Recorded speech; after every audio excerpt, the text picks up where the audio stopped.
വിശുദ്ധ ബൈബിളിൽ യൂദായുടെ ലേഖനം അതിൻ്റെ 20-21 വാക്യങ്ങളാണ് ഇന്ന് നിങ്ങളോട് ഒപ്പം പങ്കിടുവാൻ ആഗ്രഹിക്കുന്നത്.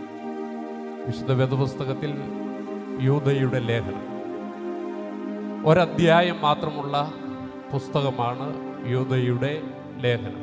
നിങ്ങളോ പ്രിയമുള്ളവരെ, നിങ്ങളുടെ അതിവിശുദ്ധ വിശ്വാസം ആധാരമാക്കി നിങ്ങൾക്കു തന്നെ ആത്മീക വർധന വരുത്തിയും പരിശുദ്ധാത്മാവിൽ പ്രാർത്ഥിച്ചും നിത്യജീവനായിട്ട് നമ്മുടെ കർത്താവായ യേശു ക്രിസ്തുവിൻ്റെ കരുണയ്ക്കായി കാത്തിരുന്നും കൊണ്ട് ദൈവ സ്നേഹത്തിൽ നിങ്ങളെ തന്നെ സൂക്ഷിച്ചുകൊള്ളുകയും.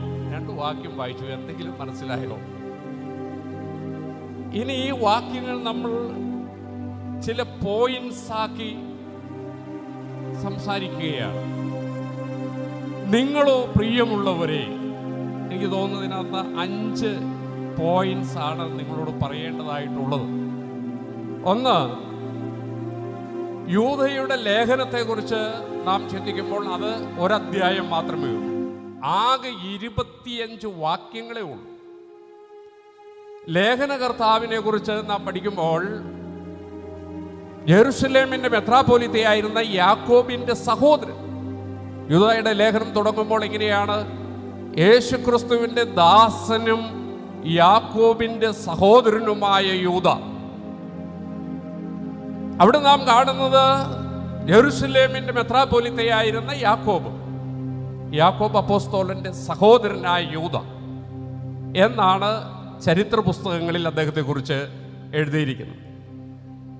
ഏതാണ്ട് അപ്പോസ്തലന്മാരുടെ കാലത്തെ തുടർന്ന് വന്ന കാലഘട്ടത്തിൽ ആണ് ഇദ്ദേഹം ലേഖനം എഴുതിയത്.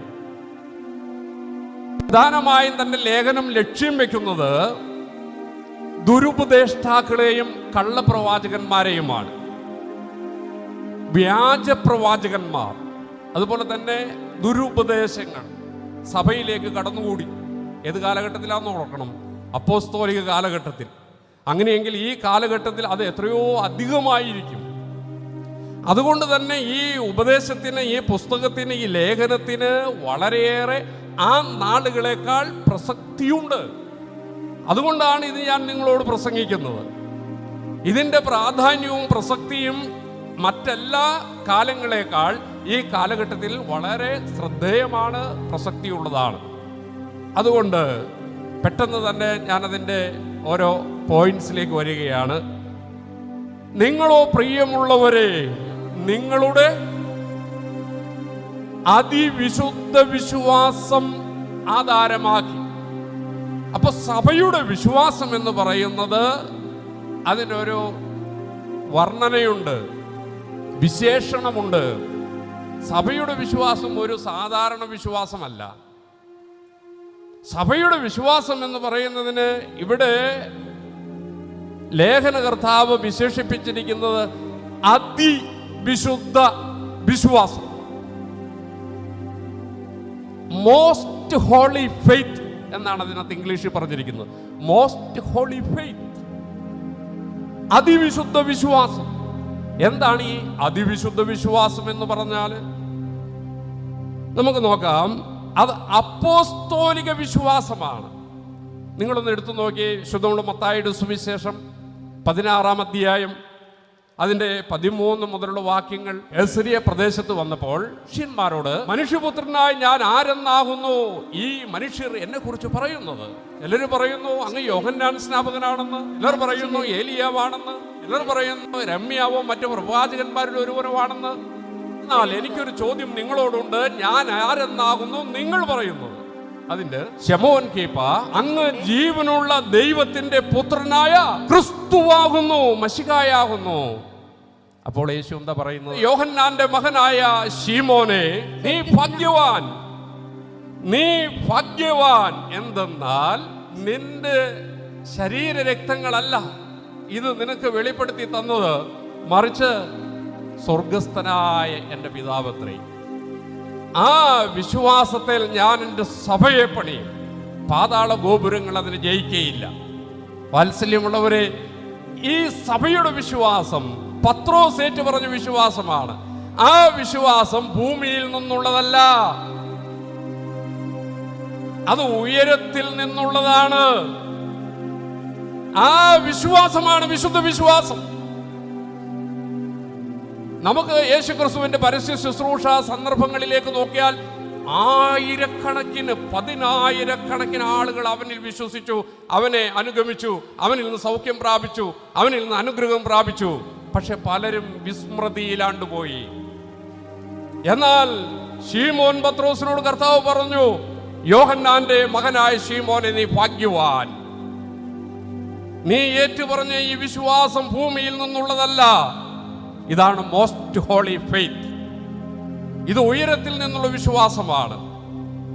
ഈ വിശ്വാസത്തിലാണ് അപ്പോസ്തോലിക സഭ നിലനിൽക്കുന്നത്.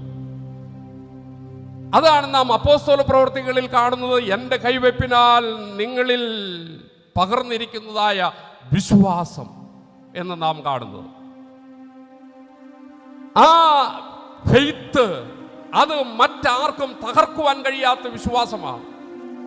ദൈവത്തിന് സ്തോത്രം. ഈ വിശ്വാസം ഇത് മോസ്റ്റ് ഹോളി ഫെയ്ത്ത് ആണ്. ഇത് ആർക്കും തകർക്കുവാൻ കഴിയുകയില്ല. ഈ വിശ്വാസം മുറുകെ പിടിച്ചിരിക്കുന്നവരാണ് അപ്പോസ്തോലിക സഭയുടെ മക്കൾ. വാത്സല്യമുള്ളവരെ, ഇത് നമുക്ക് നോക്കാം. 2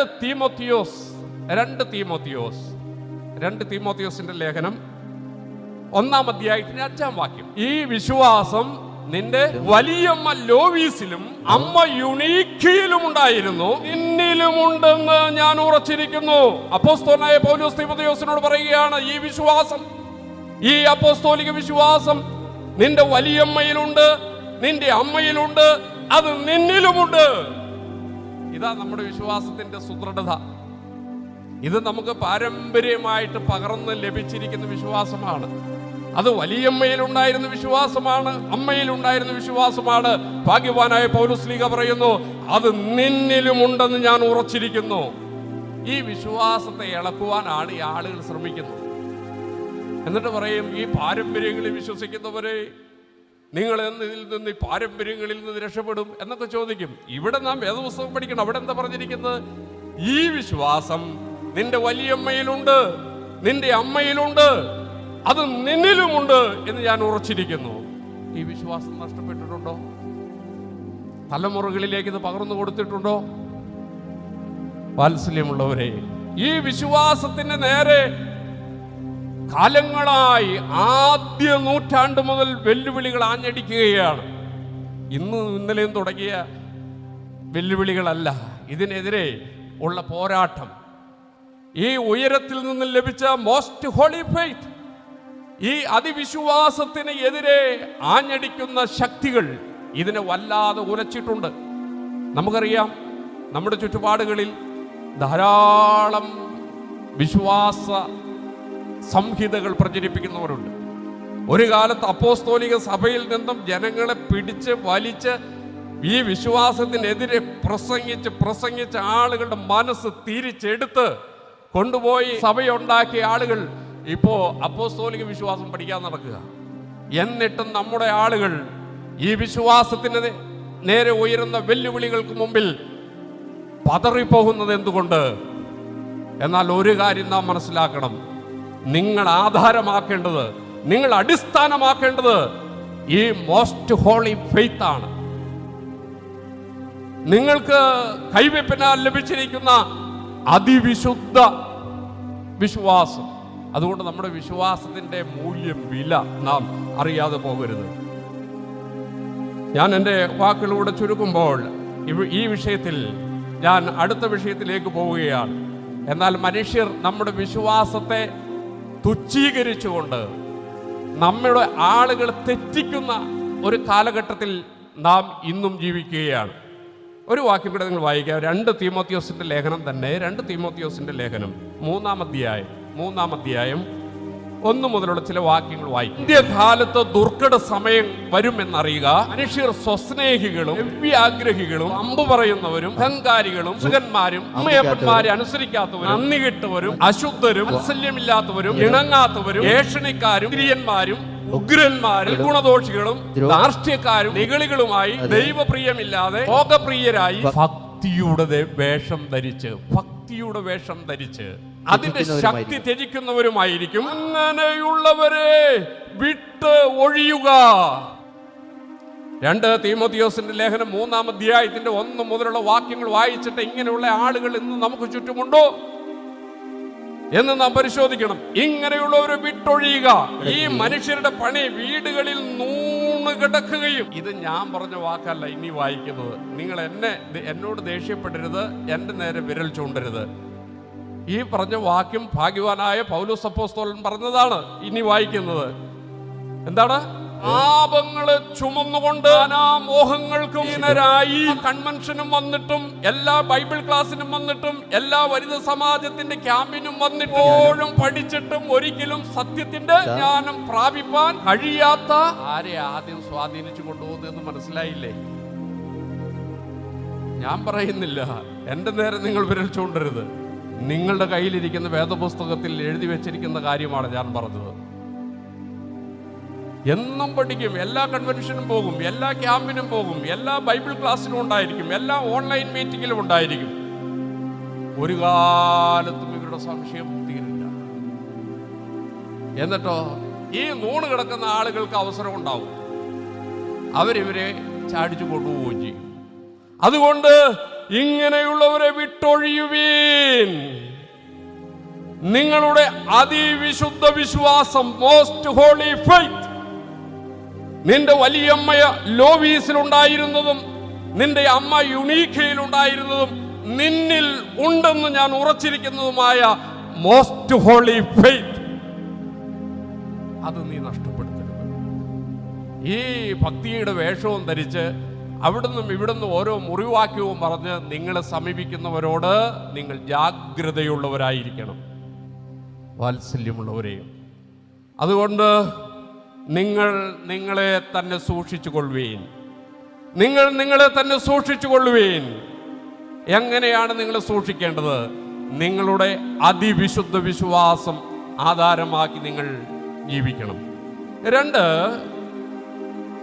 ആ വാക്യത്തിൽ തന്നെ യൂദായുടെ ലേഖനം 20-ാം വാക്യത്തിൽ നിങ്ങളുടെ അതിവിശ്വാസം ആധാരമാക്കി എന്ത് ചെയ്യണം?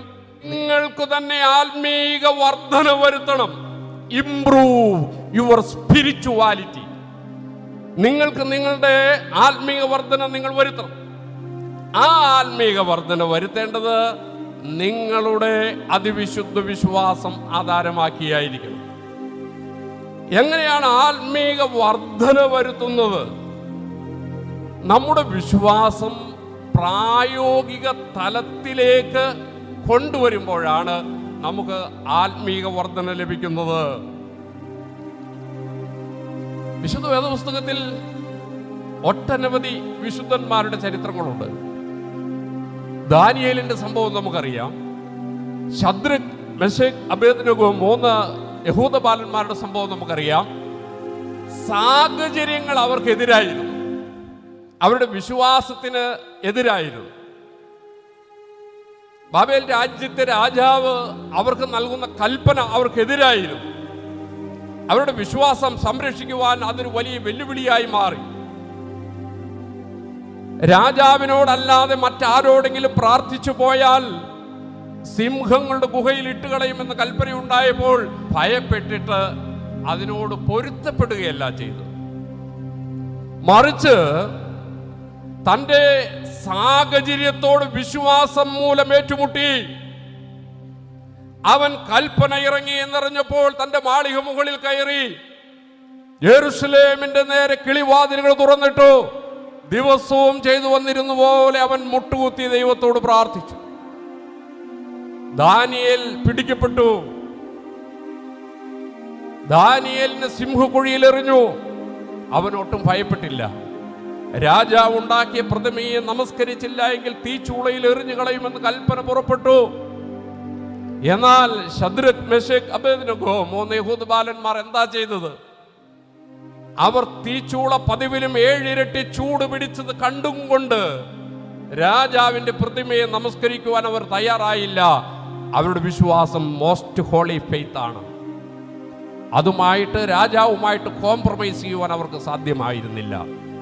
എല്ലാം നഷ്ടപ്പെട്ടാലും അവർ ഇങ്ങനെ പറഞ്ഞു, എരിയുന്ന തീച്ചൂളയിൽ നിന്നും ഞങ്ങൾ സേവിച്ചു വരുന്ന ഞങ്ങളുടെ പിതാക്കന്മാരുടെ ദൈവമായ യഹോവ ഞങ്ങൾ രക്ഷിച്ചാലും ഇല്ലെങ്കിലും ഞങ്ങൾ ഈ പ്രതിമയെ നമസ്കരിക്കുന്ന പ്രശ്നമില്ല. എന്താണ് സംഭവിച്ചത്? അവരുടെ വിശ്വാസം പരിശോധിക്കപ്പെട്ടു. അവർ തീച്ചൂളയിലേക്ക് എറിയപ്പെട്ടു. തീച്ചൂളയിൽ വീണ 3 ബാലന്മാർ, അവരെ കൂടാതെ 4-മതൊരാൾ അവരുടെ തീച്ചൂളയിൽ അവരുടെ രോമം പോലും കരിയാതെ പുറത്തു കൊണ്ടുവന്ന വിശ്വാസത്തിന്റെ മുമ്പിൽ പ്രവർത്തിക്കുന്ന ഒരു ദൈവം. നിന്റെ വിശ്വാസത്തിന്റെ മുമ്പിൽ പരിശോധനകൾ നീ നേരിടുമ്പോൾ നിന്റെ പരിശോധനകളെ വിശ്വാസത്തിന്റെ ടെസ്റ്റ് ട്യൂബിലൂടെ നീ കടത്തിവിടണം. നീ ഒരിക്കലും ലജ്ജിക്കേണ്ടി വരികയില്ല. അവിടെയാണ് അത്ഭുതങ്ങൾ നടക്കുന്നത്. നിന്നിലുള്ള വിശ്വാസം പ്രാവർത്തികമാക്കണം. നാം പുതിയ നിയമ പുസ്തകത്തിൽ ശുദ്ധമുള്ള യോഹന്നാന്റെ സുവിശേഷം 11-ാം അധ്യായത്തിൽ ലാസറിന്റെ കല്ലറയിലേക്ക് നടന്നു ചെല്ലുന്ന യേശുവിനെ കുറിച്ച് വായിക്കുന്നുണ്ട്. ലാസർ മരിച്ച് 4 നാൾ കഴിഞ്ഞപ്പോൾ യേശു തമ്പുരാന്റെ ശിഷ്യന്മാരും ബഥാനിയയിലേക്ക് ചെന്നു.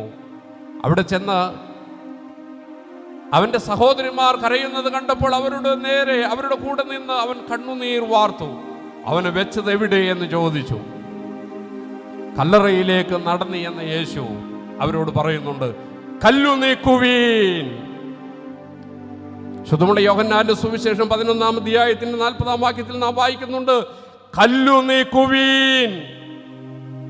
ഇന്ന് നിന്റെ ജീവിതത്തിലെ പ്രശ്നങ്ങൾ, പ്രതിസന്ധികൾ, വേദനകൾ, പരാജയങ്ങൾ, രോഗങ്ങൾ, തകർച്ചകൾ, അതിന്റെ മധ്യത്തിൽ ഇതാ നിന്റെ ജീവിതത്തിൽ അത്ഭുതം പ്രവർത്തിക്കുന്ന ഒരു യേശുവിനെയാണ് നീ വിശ്വസിക്കുന്നത്. പക്ഷെ നീ തന്നെ ചില കല്ലുകൾ എടുത്തു വെച്ചിരിക്കുകയാണ്. ഇത് ഒരു കാലത്തും ശരിയാകാൻ പോകുന്നില്ല. ഞാൻ എന്തോരം പ്രാർത്ഥിച്ചു, ഞാൻ എന്തോരം വഴിപാട് നേർന്നു, ഞാൻ എത്ര സുവിശേഷ യോഗത്തിൽ പോയി. എന്നാൽ ഒരു കാര്യം നാം മനസ്സിലാക്കണം. രമ്യ പ്രവാചകന്റെ പുസ്തകത്തിൽ നാം ഇങ്ങനെ വായിക്കുന്നു, അവൻ സകല ജഡത്തിന്റെയും ദൈവമായ യഹോവയല്ലോ, അവന് കഴിയാത്ത വല്ല കാര്യവുമുണ്ടോ? അവൻ സകല ജഡത്തിന്റെയും ദൈവമായ യഹോവയല്ലോ, അവന് കഴിയാത്ത വല്ല കാര്യവുമുണ്ടോ? കന്യകമറിയാം അമ്മയുടെ ജീവിതത്തിലേക്ക് കടന്നു വന്ന ഗബ്രിയേൽ മാലാഖ അവളോട് പറഞ്ഞു, കൃപ നിറഞ്ഞവളെ, നിനക്ക് സമാധാനം, നീ ഗർഭം ധരിച്ചൊരു മകനെ പ്രസവിക്കും, അവൻ യേശു എന്ന് പേർ വിളിക്കണം.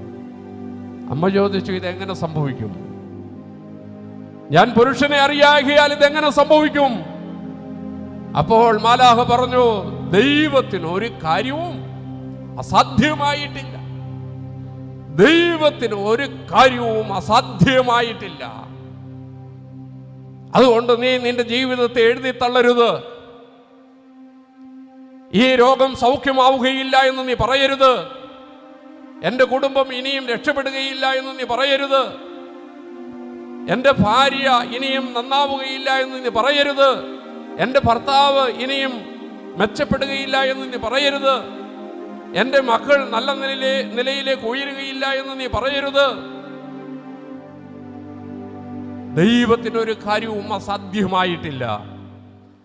അതുകൊണ്ട് ഒരു പക്ഷേയെങ്കിൽ ഭാര്യ നിന്നെ എഴുതി തള്ളിയേക്കാം, ഭർത്താവ് നിന്നെ എഴുതി തള്ളിയേക്കാം, മക്കൾ നിന്നെ എഴുതി തള്ളിയേക്കാം, മാതാപിതാക്കൾ നിന്നെ എഴുതി തള്ളിയേക്കാം, സഹോദരങ്ങൾ നിന്നെ എഴുതി തള്ളിയേക്കാം, അയൽപക്കത്തുകാർ നിന്നെ എഴുതി തള്ളിയേക്കാം.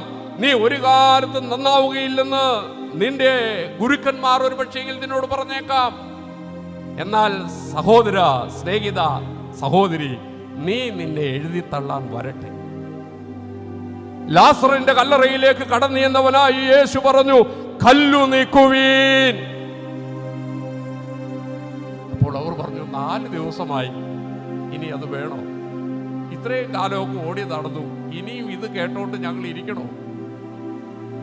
എത്രയോ കൺവെൻഷനിൽ ഇത് ഞങ്ങൾ കേട്ടതാ, എത്ര പ്രാവശ്യം പെരുന്നാൾ നടത്തിയതാ, എത്ര പ്രാവശ്യം ഭജന വരുന്നതാ, നോമ്പ് തോറ്റതാ. ഇനിയും ഇത് വേണോ? 4 നാളായി. യേശു പറഞ്ഞു, വിശ്വസിച്ചാൽ നീ ദൈവത്തിന്റെ മഹത്വം കാണും. Praise the Lord. യേശുവേ സ്തുതി. വിശ്വസിച്ചാൽ നീ ദൈവത്തിന്റെ മഹത്വം കാണും. ഈ ദൈവം ഈ ചൂളയിൽ നിന്ന് ഞങ്ങളെ രക്ഷിച്ചാലും ഇല്ലെങ്കിലും, അതാണ് വിശ്വാസം. ഞാൻ സേവിച്ചു വരുന്ന എൻ്റെ പിതാക്കന്മാരുടെ ദൈവമായ യഹോവ സിംഹത്തിന്റെ വായിൽ നിന്ന് എന്നെ രക്ഷിച്ചാലും ഇല്ലെങ്കിലും ഞാൻ എൻ്റെ ദൈവത്തോട് മാത്രമേ പ്രാർത്ഥിക്കൂ എന്ന് പറഞ്ഞ ദാനിയേലിന്റെ സിംഹക്കുഴിയുടെ അരികിലേക്ക് രാജാവ് കടന്നു ചെന്നു. ജീവനുള്ള ദൈവത്തിന്റെ പുത്രൻ, ജീവനുള്ള ദൈവത്തെ സേവിക്കുന്ന ദാനിയേലേ, നീ സേവിച്ചു വരുന്ന നിന്റെ ദൈവം സിംഹങ്ങളുടെ വായിൽ നിന്നും നിന്നെ രക്ഷിപ്പാൻ പ്രാപ്തനായോ എന്ന് ചോദിച്ചു. ഇന്നലെ ഇട്ടത് ആ മനുഷ്യന്റെ സിംഹക്കുഴിയിലെ.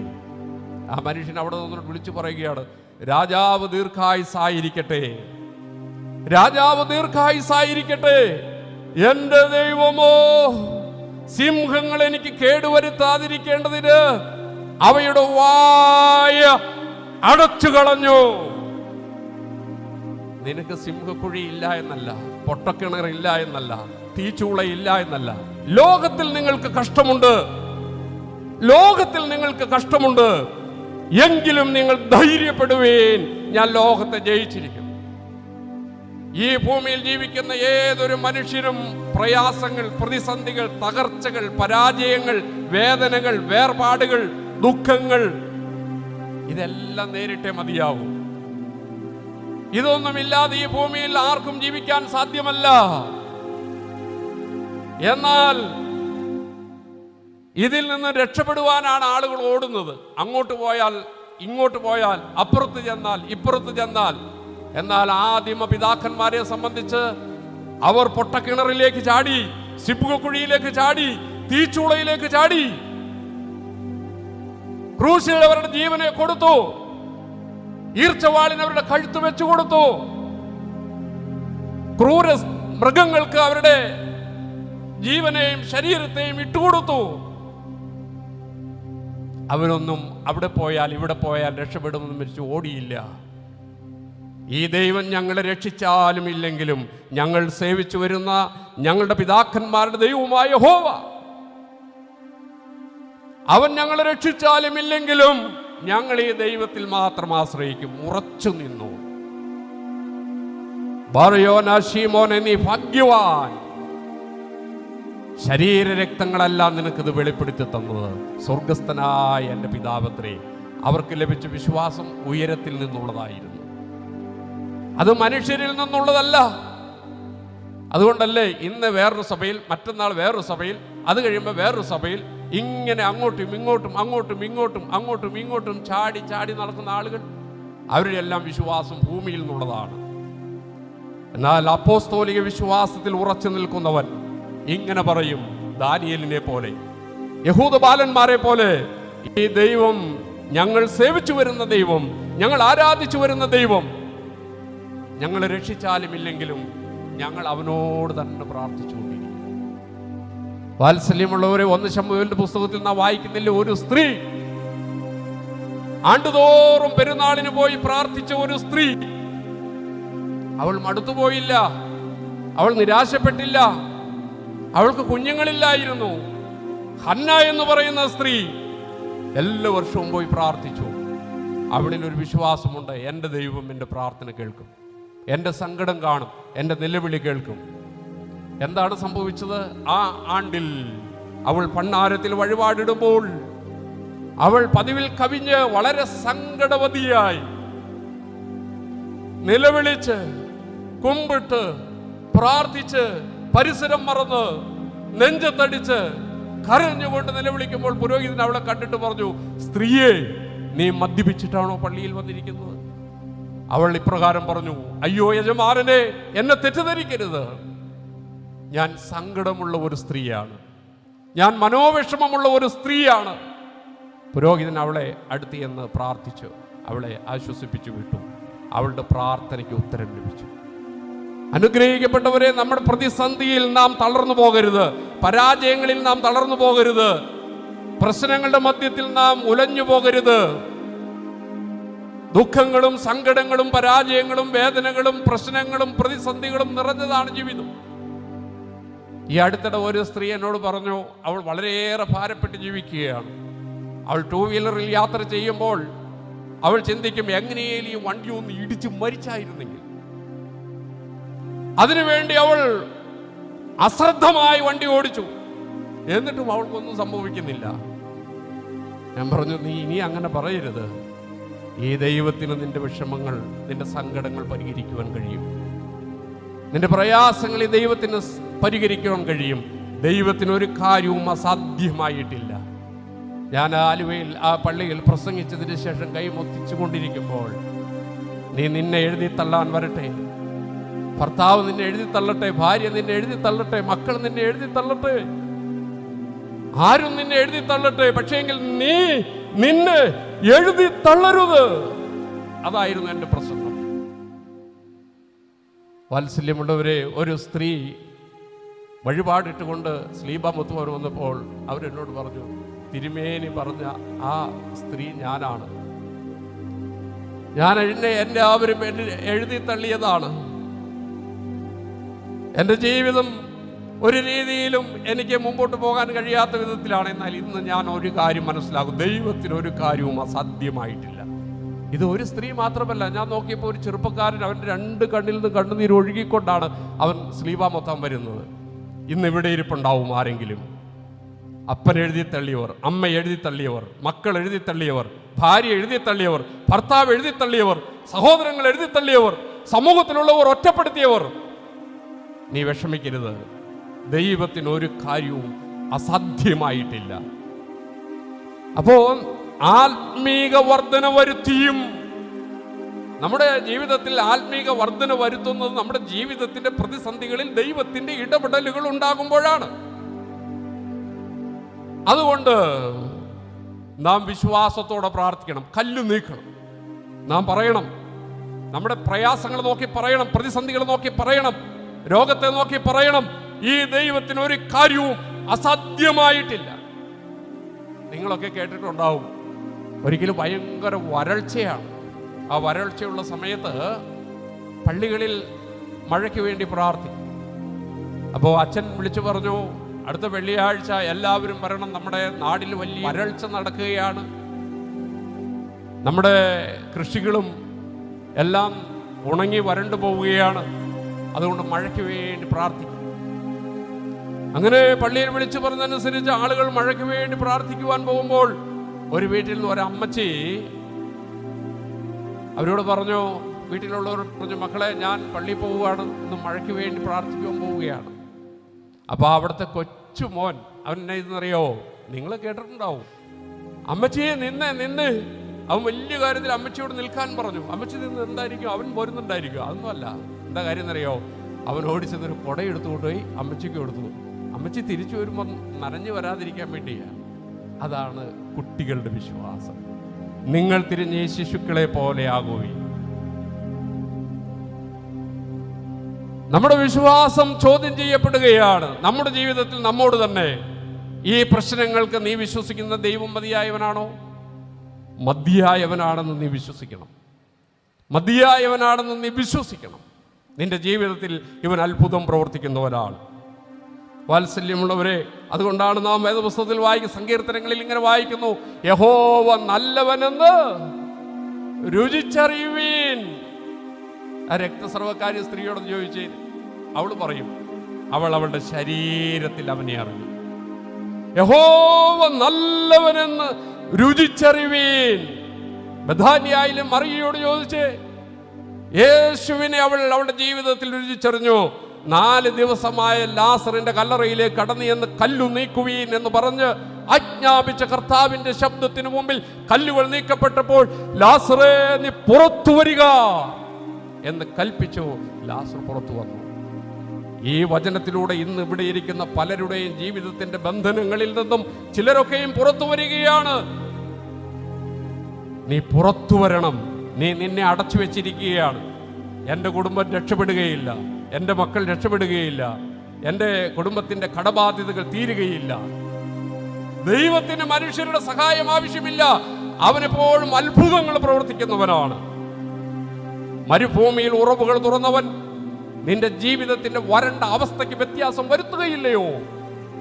ആകാശത്തു നിന്ന് മന്നയും കാടപ്പക്ഷിയും വർഷിപ്പിച്ചവൻ നിനക്ക് വേണ്ടുന്നൊക്കെയും കരുതാതെ ഇരിക്കുമോ? മരുഭൂമിയിലെ കഠിന ചൂടിൽ പകൽ മേഘസ്തംഭത്തിൽ തന്റെ ജനത്തിന്റെ മുകളിൽ നിന്നവൻ, രാത്രി കൂരിരുട്ടിനെ അകറ്റുവാൻ അഗ്നിസ്തംഭമായി മുമ്പിൽ നിന്നവൻ, നിന്റെ വഴിയടഞ്ഞ വഴികൾക്ക് മുമ്പിൽ വെളിച്ചമായി കടന്നു വരികയില്ലയോ? നിനക്ക് പൊതുവഴികൾ തുറക്കുകയില്ലയോ? നീ ഭാരപ്പെടുന്ന വിഷയം നിന്റെ വിവാഹമാണോ, നിന്റെ ജോലിയാണോ, നിന്റെ വീടാണോ, നിന്റെ കുടുംബ ബന്ധമാണോ? ഇതിനെല്ലാം യേശു മതിയായവൻ. ഈ യേശു മതിയായവനാണ്. അനുഗ്രഹിക്കപ്പെട്ടവരെ, നമ്മുടെ ജീവിതത്തിൽ ദൈവത്തിൻ്റെ ശക്തിയെ വിശ്വാസത്താൽ നമ്മുടെ ജീവിതത്തിലേക്ക് പ്രവഹിക്കുമ്പോഴാണ് നാം ആത്മീക വർധന ഉള്ളവരായി മാറുന്നു. അതുകൊണ്ട് പ്രശ്നങ്ങളുടെ സങ്കീർണതയിലേക്ക് നോക്കരുത്, അതിൻ്റെ ഡെപ്തിലേക്ക് നോക്കരുത്, ആഴങ്ങളിലേക്ക് നോക്കരുത്. അതിനെ പരിഹരിക്കുവാൻ കഴിവുള്ളവനായി യേശുവിലേക്ക് നോക്കുക. കടലിലൂടെ യാത്ര ചെയ്ത ശിഷ്യന്മാർ, യേശു കരയിൽ, ശിഷ്യന്മാർ പടകിൽ, കടലിൽ. രാത്രിയിൽ കടൽ ക്ഷോഭിച്ചു, വലിയ തിരമാലകളുണ്ടായി, കൊടുങ്കാറ്റാഞ്ഞടിച്ചു, പടക് തകരുവാൻ തുടങ്ങി. അവർ നിലവിളിച്ചു. രാത്രിയുടെ 4-ാം യാമത്തിൽ അവരുടെ പടക് തകർന്ന് ആടി ഉലയുന്ന പടക് നോക്കി ലക്ഷ്യമാക്കി നടന്നെടുക്കുന്ന യേശുവിനെ കണ്ട് അവർ നിലവിളിച്ചു. അവൻ പറഞ്ഞു, ധൈര്യപ്പെടുവേൻ, ധൈര്യപ്പെടുവേൻ, ഭയപ്പെടേണ്ട, ധൈര്യപ്പെടുവേൻ, ഞാനാകുന്നു. ശീമോൻ പത്രോസ് പറഞ്ഞു, നീ ആകുന്നുവെങ്കിൽ കർത്താവേ, ഞാനിതാ നിന്റെ അടുക്കിലേക്ക് വരുന്നു, വരിക എന്ന് പറഞ്ഞു. ഉയർന്ന് ആഞ്ഞടിക്കുന്ന തിരമാലകളിലേക്ക് കാലെടുത്തു വെച്ച പത്രോസ് യേശുവിനെ നോക്കി നടന്നു നീങ്ങുമ്പോൾ പെട്ടെന്നൊരു വലിയ തിരമാല അവന്റെ തലയ്ക്ക് മുകളിലേക്ക് ഉയർന്നു പൊങ്ങി. ഒരു നിമിഷം അവൻ സംശയിച്ചു, തിരമാലയിലേക്ക് നോക്കി. എന്താണ് സംഭവിച്ചത്? യേശുവിൽ നിന്നും കണ്ണ് മാറിയപ്പോൾ, അവന്റെ നോട്ടം പതറിയപ്പോൾ കടലിലേക്ക് താണുപോയി. അയ്യോ യേശുവേ എന്ന് വിളിക്കുമ്പോൾ യേശു അവനെ കൈനീട്ടി പിടിച്ചിട്ട് പറഞ്ഞു, അല്പവിശ്വാസിയെ നീ എന്തിന്, അല്പവിശ്വാസിയെ നീ എന്തിന് സംശയിച്ചു? ആഴങ്ങളിൽ നിന്നും കൈപിടിച്ച് കയറ്റിയ കർത്താവ് ഇന്ന് നിന്റെ അല്പവിശ്വാസത്തിന്റെ മുമ്പിൽ കൈനീട്ടുന്നതാണ് ഈ പ്രസംഗം. സ്നേഹിത, നിന്റെ അല്പവിശ്വാസത്തിന്റെ മുമ്പിൽ തന്റെ മുറിവാർന്ന കരങ്ങൾ നീട്ടുന്നതാണ് ഈ പ്രസംഗം. നീ എന്തിന് സംശയിച്ചു? നീ അവന്റെ കരത്തിൽ നിന്ന് പിടിക്കുമോ? ആടി ഉലയുന്ന നിന്റെ ജീവിതത്തെ അക്കരെ എത്തിക്കുവാൻ, ഒരു നിലയിലേക്ക് ഉയർത്തുവാൻ നിന്റെ നേരെ കൈ നീട്ടുന്നതാണ് ഈ സുവിശേഷ യോഗം. വാത്സല്യമുള്ളവരെ, അതുകൊണ്ട് ജീവിതത്തിന്റെ പ്രതിസന്ധികളുടെ ആഴങ്ങളിലേക്ക് നോക്കാതെ, സങ്കീർണതയിലേക്ക് നോക്കാതെ, നിനക്ക് നോക്കുവാൻ ഒരിടമുണ്ട്. യേശുവിങ്കിലേക്ക് നീ നോക്കുക, യേശുവിങ്കിലേക്ക് നോക്കുക. അവങ്കിലേക്ക് നോക്കിയവർ പ്രകാശിതരായി, അവരുടെ മുഖം ലജ്ജിച്ചു പോയതുമില്ല. 2 പോയിന്റ്സ് ഞാൻ നിങ്ങളോട് പറഞ്ഞു. 3, പരിശുദ്ധാത്മാവിൽ പ്രാർത്ഥിച്ചു. യൂദായുടെ ലേഖനം 1-ാം അധ്യായത്തിന്റെ 20-ാം വാക്യം, അതിവിശുദ്ധ വിശ്വാസത്തെ ആധാരമാക്കി നിങ്ങൾക്ക് തന്നെ ആത്മീക വർധന വരുത്തിയും പരിശുദ്ധാത്മാവിൽ പ്രാർത്ഥിക്കുക. നമ്മളൊക്കെ പ്രാർത്ഥിക്കാറുണ്ട്. പ്രാർത്ഥിക്കുമ്പോൾ നാം പ്രാർത്ഥനയുമായിട്ട് യാതൊരു ബന്ധമില്ലാത്ത അവസ്ഥയിലാണ്. ആത്മാവിൽ പ്രാർത്ഥിക്കുക. 1 കൊരിന്ത്യർ 14:15 ഭാഗ്യവാനായ പൗലോസ് ശ്ലീഹ പറയുകയാണ്, ഞാൻ ആത്മാവ് കൊണ്ട് പ്രാർത്ഥിക്കും. എഫേസ്യർ 6:18 ഏതു നേരത്തും ആത്മാവിൽ പ്രാർത്ഥിച്ചു.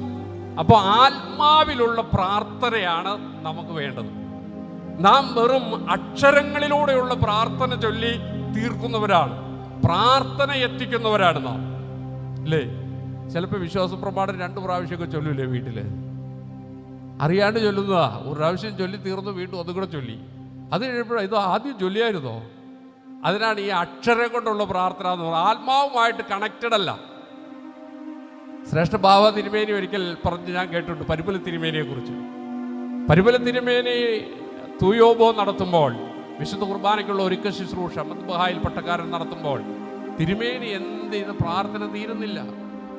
സാധാരണ സമയത്ത് കുർബാന തുടങ്ങേണ്ട സമയമായി, തിരുമേനി പ്രാർത്ഥന തീരുന്നില്ല. ഖാസായും ബീലാസായും കയ്യിൽ നിന്നും ഇവിടെ താഴെ വെക്കുന്നില്ല, അത് ഉയർത്തിപ്പിടിച്ചുകൊണ്ട് തന്നെ ഇങ്ങനെ നിൽക്കുകയാണ്. തിരുമേനിയുടെ അടുത്ത് എന്ന് പറയാൻ ആർക്കും ധൈര്യവുമില്ല. 2 കൽപ്പിച്ച് ഒരച്ഛൻ നിന്നിട്ട് പറഞ്ഞു, തിരുമേനി സമയം. അപ്പോ തിരുമേനി പറഞ്ഞെന്നാ പറഞ്ഞത്, എന്ത് ചെയ്യാനാ പോലെ ഇതുവരെ പരിശുദ്ധാത്മാവ് വരുന്നില്ല, പരിശുദ്ധാത്മാവ് വരുന്നില്ല. അത് നമുക്കറിയാം. നമ്മൾ തൂയോബോ നടത്തുമ്പോൾ, അച്ഛന്മാർ നടത്തുമ്പോൾ, നമ്മൾ പ്രാർത്ഥിക്കുമ്പോൾ, വീടുകളിൽ പ്രാർത്ഥിക്കുമ്പോൾ നമ്മെ തന്നെ മറന്ന്, ചിന്തകളെ മറന്ന്, ചുറ്റുപാടുകളെ മറന്ന് ദൈവത്തോടുള്ള ഏകാഗ്രതയിൽ അത് നിവർത്തിക്കുവാൻ കഴിയുമ്പോഴാണ് നമ്മുടെ ഏകാഗ്രതയിലാകുന്നത്, പരിശുദ്ധാത്മാവിലാകുന്നത്.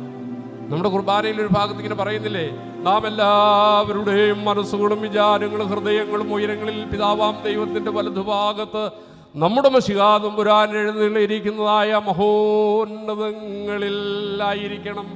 എത്ര പേരാ ഉന്നതങ്ങളിലേക്ക് എത്തുന്നുണ്ട്? എത്ര പേരെത്തുന്നുണ്ട്? ഒന്ന് ചിന്തിച്ചു നോക്കി. വാത്സല്യമുള്ളവരെ, മാനസാന്തരപ്പെടണം, മാനസാന്തരപ്പെടണം, ആത്മീക വർധന വരുത്തണം. പരിശുദ്ധാത്മാവിലുള്ള ശുശ്രൂഷ, പരിശുദ്ധാത്മാവിലുള്ള പ്രാർത്ഥന, പരിശുദ്ധാത്മാവിലുള്ള കൂദാശ, പരിശുദ്ധാത്മാവിൽ വിശുദ്ധ കുർബാന, ഇതെല്ലാം സമയം ബൗണ്ടഡ് ആയിട്ടുള്ള സമയപരിധിക്കകത്ത് ഒതുക്കി തീർക്കുന്ന പരിപാടിയിലേക്ക് നമ്മൾ മാറി. അവിടെ നമുക്ക് നഷ്ടപ്പെട്ടത് ഏകാഗ്രതകളാണ്, ദൈവത്തോടുള്ള ഏകാഗ്രത. എല്ലാം അങ്ങോട്ട് തികയ്ക്കുക, എല്ലാം അങ്ങോട്ട് തികയ്ക്കുകയാണ്.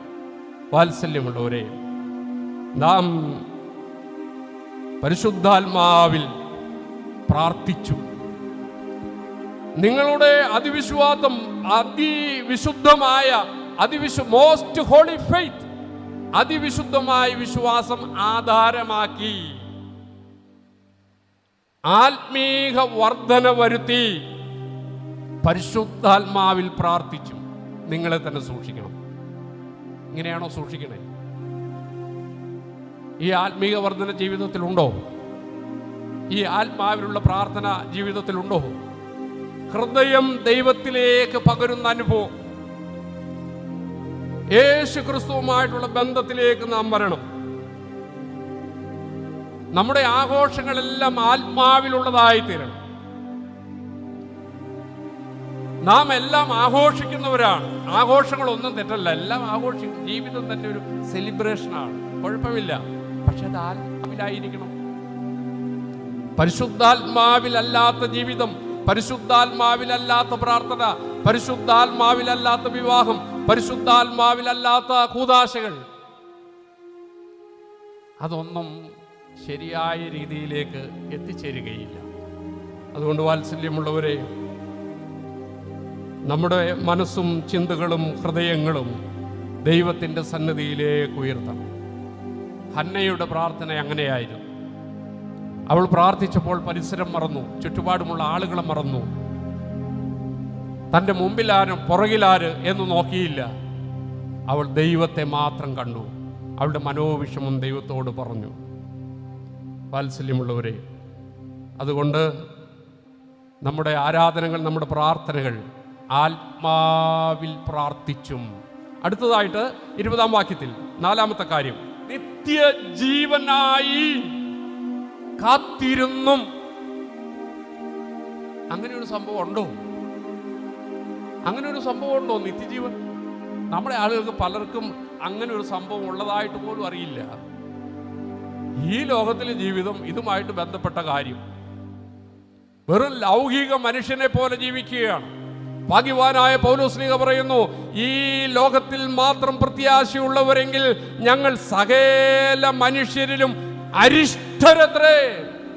ഞങ്ങളുടെ പ്രത്യാശയോ വരുവാനുള്ള രാജ്യമാണ്. ആ വരുവാനുള്ള രാജ്യത്തിൽ നിത്യത, നിത്യജീവൻ, ഇറ്റേണൽ ലൈഫ്. ശുദ്ധമുള്ള യോഹന്നാന്റെ സുവിശേഷം 3-ാം അധ്യായം 14-16 വാക്യങ്ങൾ. മോശ മരുഭൂമിയിൽ സർപ്പത്തെ ഉയർത്തിയതുപോലെ സംഭവം നിങ്ങൾക്കറിയാം, ഞാൻ വിശദീകരിക്കുന്നില്ല. മരുഭൂമിയിൽ വെച്ച് അഗ്നിസർപ്പങ്ങളുടെ കടിയേറ്റ് പിടഞ്ഞ് മരിച്ചവരെ ഓർത്ത് ദുഃഖിച്ച് കരഞ്ഞ് മോശ ദൈവത്തിന്റെ സന്നിധിയിൽ നിലവിളിച്ചപ്പോൾ ദൈവം അവരോട് ക്ഷമിച്ചിട്ട് മോശയോട് പറഞ്ഞു, നീ പിത്തള കൊണ്ടൊരു സർപ്പമുണ്ടാക്കി പാളയത്തിന്റെ മധ്യേ നാട്ടുക. കടിയേൽക്കുന്നവർ ആ പിത്തള സർപ്പത്തെ നോക്കുമ്പോൾ അവർ മരിക്കുകയില്ല, ജീവിക്കുമെന്ന് പറഞ്ഞു. മോശ മരുഭൂമിയിൽ പിത്തള സർപ്പത്തെ ഉയർത്തിയതുപോലെ മനുഷ്യപുത്രനെയും ഉയർത്തേണ്ടതാകുന്നു. എന്തിനു വേണ്ടി? അവനിൽ വിശ്വസിക്കുന്ന ഏവനും നിത്യജീവൻ പ്രാപിക്കേണ്ടതിന് തന്നെ. യേശുക്രിസ്തുവിലേക്ക് നോക്കുക, നിത്യജീവൻ പ്രാപിക്കേണ്ടതിന്. മരുഭൂമിയിൽ അഗ്നിസർപ്പങ്ങളുടെ കടിയേറ്റ് മരിച്ചുകൊണ്ടിരുന്നവർ പിത്തള സർപ്പത്തെ നോക്കി ജീവൻ പ്രാപിച്ചുവെങ്കിൽ ഇതാ യേശു പറയുന്നു, അതുപോലെ തന്നെ മനുഷ്യപുത്രനെയും ഉയർത്തേണ്ടതാകുന്നു.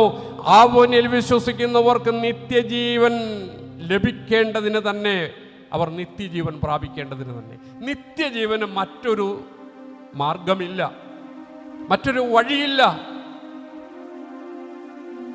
നിത്യജീവനുണ്ടെങ്കിൽ നിത്യമരണമുണ്ട്. വാസ്തവത്തിൽ ജീവിതത്തിന്റെ ആത്യന്തികമായ ലക്ഷ്യം നിത്യജീവനായിരിക്കണം. ഈ നിത്യജീവൻ ഒരേ ഒരു മാർഗമേ ഉള്ളൂ, മറ്റൊരുത്തനിലും രക്ഷയില്ല. രക്ഷിക്കപ്പെടുവാൻ ആകാശത്തിന് കീഴെ നൽകപ്പെട്ട മറ്റൊരു നാമവുമില്ല, യേശു ക്രിസ്തു എന്ന ഏകനാമം മാത്രം. അനുഗ്രഹിക്കപ്പെട്ടവരെ, നീ യേശുവിലേക്ക് നോക്കി രക്ഷപ്പെടണം. നിന്റെ നോട്ടം മറ്റു പല സ്ഥലങ്ങളിലേക്ക് പതറിപ്പോയാൽ ഇവിടെ പത്രോസിനെ പോലെ കടലിന്റെ ആഴങ്ങളിലേക്ക്, ലോകത്തിന്റെ ആഴങ്ങളിലേക്ക് താണുപോകും. എന്തിനാണ് പള്ളിയുടെ മധ്യത്തിൽ ക്രൂശ് ഉയർത്തുന്നത്? അത് യേശുവിലേക്ക് നോക്കുവാനാണ്. ഈ യേശുവിലേക്ക് നീ നോക്കുന്നുണ്ടോ? ഈ യേശുവിലേക്ക് നിന്റെ ദൃഷ്ടി ഉയരാതെ ഇരിക്കുവാനുള്ള കാരണം എന്താണ്? ഞാൻ എൻ്റെ കണ്ണ് പർവ്വതങ്ങളിലേക്ക് ഉയർത്തും, എനിക്ക് സഹായം എവിടെ നിന്ന് വരും? ഈ ലോകത്തിൽ കണ്ണ് നട്ടിരിക്കുന്ന മനുഷ്യന് പർവ്വതങ്ങളിലേക്ക് കണ്ണുയർത്തുവാൻ കഴിയുമോ? സമ്പത്തിൽ ആശ്രയിക്കുന്നവർ, ഈ ലോകത്തിന്റെ സുഖഭോഗങ്ങളിൽ ആശ്രയിക്കുന്നവർ, ഈ ലോകത്തിന്റെ സ്ഥാനമാനങ്ങളിൽ ആഗ്രഹിക്കുന്നവർ, ഈ ലോകത്തിന്റെ പ്രൗഢിയിൽ മയങ്ങിക്കിടക്കുന്നവർ, അവനൊന്നും കണ്ണുകൾ പർവ്വതങ്ങളിലേക്ക് ഉയർത്തുവാൻ സാധ്യമല്ല. കോടികൾ സമ്പാദിച്ചവർ ചില്ലുകൊട്ടാരം പോലെ തകർന്നടിയുന്നത് നാം കാണുന്നില്ലേ? സ്നേഹിത, നീ ഓടുന്ന ഓട്ടം അനേകരുടെ കൈകളിൽ, നിരാലംബരുടെ, നിരാശ്രയരുടെ, രോഗികളുടെ, ജീവിതം തകർന്നവരുടെ ഒക്കെ പിടിച്ചു പറിച്ചു വാങ്ങിച്ച് ലോകം മുഴുവൻ കോട്ട കെട്ടിയവർ, കൊട്ടാരങ്ങൾ നിർമ്മിച്ചവർ, വലിയ ബിസിനസ് ശൃംഖലകൾ, പണസ്ഥാപനങ്ങൾ നടത്തിയവർ ബഹുനില കെട്ടിടങ്ങളിൽ നിന്നും ചാടി ആത്മഹത്യ ചെയ്തത് പണമില്ലാത്തതുകൊണ്ടാണോ? കൂടെ നിൽക്കുവാൻ പരിചാരകന്മാരില്ലാത്തതുകൊണ്ടാണോ? കേരളത്തിലെ ഏറ്റവും വലിയ ബിൽഡിംഗ് പണിത മനുഷ്യൻ, വയനാട്ടിലുള്ളവൻ, ഒരു മനുഷ്യൻ ഫ്ളാറ്റിൽ നിന്നും ചാടി ആത്മഹത്യ ചെയ്തു. വേറെ ചിലരെ കുറിച്ച് നമ്മൾ കേട്ടല്ലോ. എന്തു നേടി? നീ പീഡിപ്പിക്കുന്നവന്റെ കണ്ണുനീർ, സങ്കടം, നിലവിളി ദൈവത്തിന്റെ സന്നിധിയിൽ എത്തുമെന്ന് നീ അറിഞ്ഞുകൊള്ളുക. ഉൽപ്പത്തി പുസ്തകത്തിൽ നാം വായിക്കുന്നില്ലേ? കയ്യിനോട് ചോദിക്കുന്നില്ലേ, നിന്റെ സഹോദരൻ എവിടെ? നിന്റെ സഹോദരൻ ഹാബേൽ എവിടെ? അതിന്റെ മറുപടി എന്താ? കയ്യൻ പറയുന്ന, ഞാൻ എൻ്റെ സഹോദരന്റെ കാവൽക്കാരനോ? നീ ന്യായീകരിക്കുവാണോ? നിന്റെ തൊട്ടടുത്തൊരുത്തൻ വേദനിച്ച് ആശുപത്രിയിൽ പോകുവാൻ നിവൃത്തിയില്ലാതെ കിടന്ന് ജീവൻ മരണ പോരാട്ടമാടുമ്പോൾ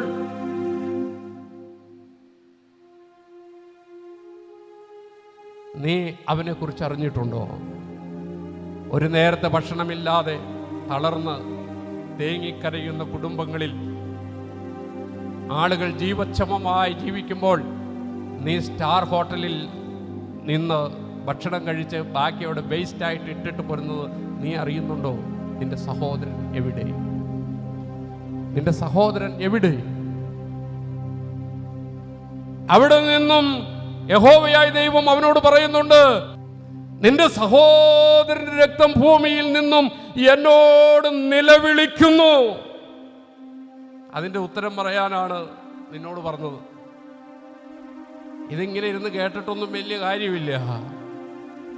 ചിലരുടെയൊക്കെ നിലവിളിക്ക് നീ ഉത്തരം കൊടുക്കണം. വാത്സല്യമുള്ളവരെ, ഇതാ നിത്യജീവനുണ്ട്. ഇവിടെ കൊട്ടാരങ്ങൾ പണിതും ഇവിടെ വലിയ വലിയ സാമ്രാജ്യങ്ങൾ സ്ഥാപിച്ചും ജീവിച്ചവരൊക്കെയും അവരുടെ അന്ത്യം വളരെ ദയനീയമായിരുന്നു. മഹാനായ അലക്സാണ്ടർ ചക്രവർത്തിയെ കുറിച്ച് കേട്ടിട്ടില്ലാത്തവരില്ലല്ലോ. അദ്ദേഹത്തിന്റെ മരണസമയമെടുത്തപ്പോൾ അദ്ദേഹം തന്റെ അനുചരന്മാരെ വിളിച്ചിട്ട് പറഞ്ഞു, 3 കാര്യം നിങ്ങൾ ചെയ്യണം. 3 കാര്യം. എന്താണ്? 1, ഞാൻ മരിച്ചു കഴിയുമ്പോൾ എൻ്റെ ശവമഞ്ചം ചുമക്കേണ്ടത് ഈ കൊട്ടാരത്തിലെ വൈദ്യന്മാരായിരിക്കണം, ഡോക്ടേഴ്സ്. ലോകമറിയണം ഇവന്മാർക്കൊന്നും എന്നെ രക്ഷിക്കാൻ കഴിഞ്ഞില്ല. 2, എന്റെ കല്ലറ രത്നങ്ങൾ കൊണ്ടും സ്വർണങ്ങൾ കൊണ്ടും അലങ്കരിക്കണം. ഞാൻ വാരിക്കൂട്ടിയതിനൊന്നും എന്നെ രക്ഷിക്കാൻ കഴിഞ്ഞില്ല എന്ന് ലോകമറിയണം. എന്റെ കൈകൾ 2 ശവമഞ്ചത്തിന് പുറത്തേക്കിടണം. ലോകമറിയണം അലക്സാണ്ടർ നഗ്നനായി വന്നു, എല്ലാം വെട്ടിപ്പിടിച്ചു, പക്ഷെങ്കിൽ ഒന്നും കൊണ്ടുപോകാൻ കഴിയുന്നില്ല. ഇതാ വെറും കൈയോടെ പോകുന്നു. ഇത് അലക്സാണ്ടറുടെ ജീവിതത്തിൽ മാത്രമുള്ള കാര്യമാണോ? നീ ഓടി നടന്നിട്ട് നീ എന്തു കൊണ്ടുപോകാനായിരിക്കുന്നേ? ആര് നിന്നെ രക്ഷിക്കുമെന്നാ നീ വിചാരിക്കുന്നേ? മൃഗങ്ങൾക്ക് പോലും ലജ്ജ വരുന്ന ഒരു രീതിയായി മനുഷ്യന്റെ ജീവിതം നമ്മൾ കണ്ടിട്ടില്ലേ? ഈ സോഷ്യൽ മീഡിയയിലൊക്കെ നോക്കുമ്പോൾ കാണാം. ഞാൻ അങ്ങനെയുള്ള ഒത്തിരി എൻ്റെ ഫേസ്ബുക്കിൽ ഷെയർ ചെയ്യാറുണ്ട്. ഒരു നായ ചത്തു കഴിഞ്ഞാൽ മറ്റേ നായ വലിച്ചു മാറ്റിക്കൊണ്ടുപോകും. വല്ല വണ്ടി ഇടിച്ചൊക്കെ ചത്തു കഴിഞ്ഞാൽ അവിടെ കിടന്ന് അത് ബഹളം വയ്ക്കും. ഒരു മനുഷ്യൻ ഒരു വാഹനാപകടത്തിൽ റോട്ടിൽ കിടന്നാലോ ആരും തിരിഞ്ഞു നോക്കില്ല. ഈ കഴിഞ്ഞ ദിവസം KSRTC ബസ്സിന്റെ അടിയിൽ പോയി 2 ഒരു യുവതി ഒരു യുവാവും ഏതാണ്ട് മണിക്കൂറുകൾ അവിടെ ചോര വാർന്നു കിടന്നു. ആരും തിരിഞ്ഞു നോക്കിയില്ല. എന്നിട്ട് നമ്മൾ സ്തോത്രവും പറയും, ഹല്ലേലൂയായും പറയും, വേദപുസ്തകം വായിക്കും, നോമ്പും നോക്കും, കുമ്പും ഇടും, പെരുന്നാളും നടത്തും, പൊൻകുരിശും കൊടുക്കും, ഉരുണ്ട് നേർച്ചയും കഴിക്കും. ഇതൊക്കെ എന്തിനു ചെയ്യുന്നു എനിക്ക് അറിഞ്ഞുകൂടാ. അല്പം കാരുണ്യം, അല്പം സ്നേഹം, മനസ്സലിവ്, ഇതൊന്നും നമ്മളെ തൊട്ടു തീണ്ടിയിട്ടില്ല. വാത്സല്യമുള്ളവരെ, നാം മനസ്സിലാക്കണം, ഒരു നിത്യജീവനുണ്ട്. യഹോവയായ ദൈവം കയീനെ സമീപിച്ചു ചോദിച്ചു, നിന്റെ സഹോദരൻ എവിടെ? അവന്റെ രക്തം ഭൂമിയിൽ നിന്നും എന്നോട് നിലവിളിക്കും. നീ അവഗണിച്ചു പോയ 100 കണക്കിന് ആളുകളുടെ, നീ മുഖം തിരിച്ചു കളഞ്ഞ 1000കണക്കിന് ആളുകളുടെ. ഞാൻ എൻ്റെ ഓഫീസിൽ പറഞ്ഞിട്ടുണ്ട്, എൻ്റെ കൂടെ പിള്ളേരുണ്ടല്ലോ, അവർക്കറിയാം. ഈ ഓഫീസിൽ ആര് വന്നാലും സഹായം ചോദിച്ചു വന്നാൽ 100 രൂപ മുതൽ 1000 രൂപ വരെ ഓരോരുത്തരുടെ അവസ്ഥ അനുസരിച്ച് നിങ്ങൾക്ക് കൊടുക്കാം. അതിന് മുകളിലാണെങ്കിൽ എന്നോട് പറയണം. അത് ആരും എന്നെ കാണണ്ട, ആര് വന്നാലും കൊടുക്കണം. ഉച്ചയ്ക്കാ വരുന്നെങ്കിൽ ഓർഫനേജിൽ നിന്ന് ഭക്ഷണം കൊടുക്കണം. വിശക്കുന്നവനാണെങ്കിൽ ഭക്ഷണം വാങ്ങിച്ചു കൊടുക്കണം. വർഷങ്ങളായിട്ട് ചെയ്യുന്ന കാര്യമാണ് ഈ പറയുന്നത്. ഞാൻ എൻ്റെ വീട്ടിൽ ചെല്ലുമ്പോൾ എൻ്റെ അമ്മയുടെ കയ്യിൽ കുറേ 100-ൻ്റെയോ 200-ൻ്റെയോ നോട്ട് കൊടുക്കും. ഈ പിള്ളേരാണ് അതൊക്കെ ശരിയാക്കി തരുന്നത്, കൊടുക്കും. എന്തിനാണെന്നറിയുമോ? ആര് വന്നാലും അത് അമ്മ അങ്ങനെ കൊടുക്കണം. അവരതിന് കൊടുക്കാൻ വിഷമിക്കരുത്. ഇവിടെ വിദേശത്തുനിന്ന് വന്നിരിക്കുന്നവരില്ലേ? ഇവിടെ നല്ല പൊസിഷനിൽ ജോലി ചെയ്യുന്ന, ഡിപ്പാർട്ട്മെൻറ്റുകളിൽ ജോലി ചെയ്യുന്നവരില്ലേ? നിങ്ങളുടെ അമ്മയുടെ കയ്യിൽ നിങ്ങൾ കുറച്ച് കാശ് കൊടുക്കുമോ? അമ്മേ, ഇവിടെ ആരെങ്കിലും വന്നാൽ അവർക്ക് കൊടുക്കണം. ആരെങ്കിലും രോഗിയോട് വന്ന് അവരെ സഹായിക്കണം.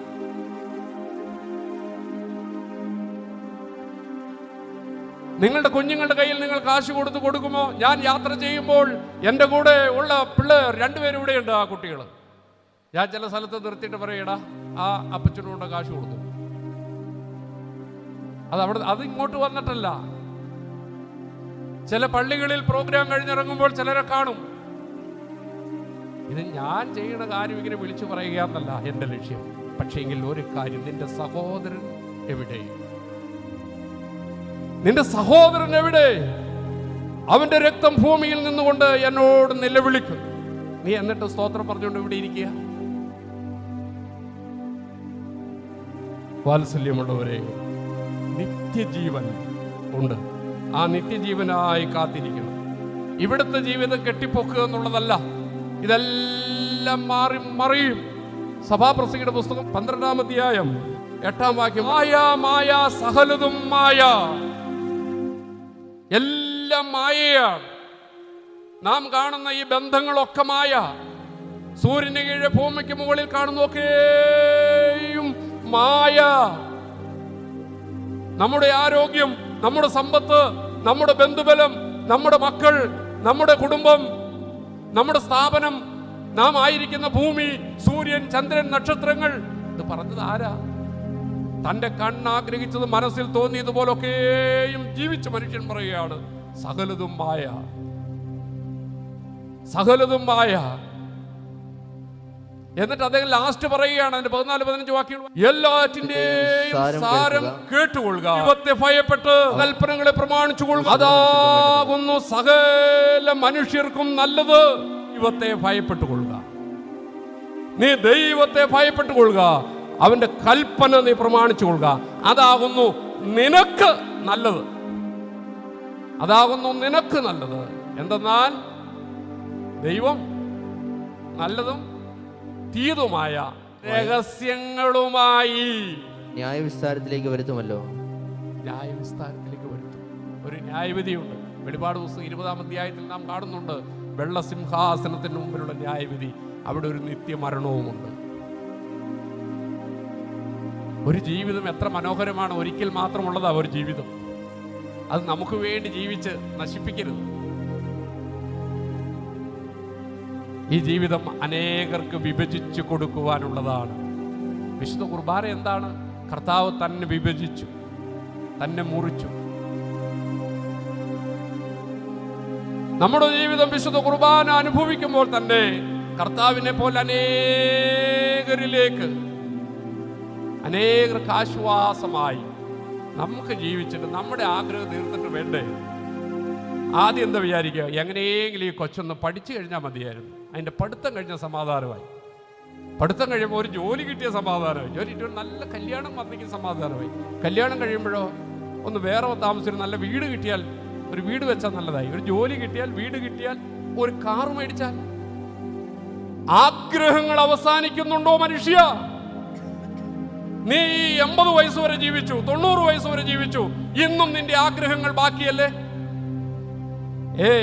8 വയസ്സുകാരാ ടു 80 വയസ്സുകാരാ, നിന്റെ ആഗ്രഹങ്ങൾ അന്നും ഇന്നും ഇങ്ങനെ നിൽക്കുകയാണ്. നീ എന്നാ ഇനി ദൈവത്തിന് വേണ്ടി ജീവിക്കുന്നത്?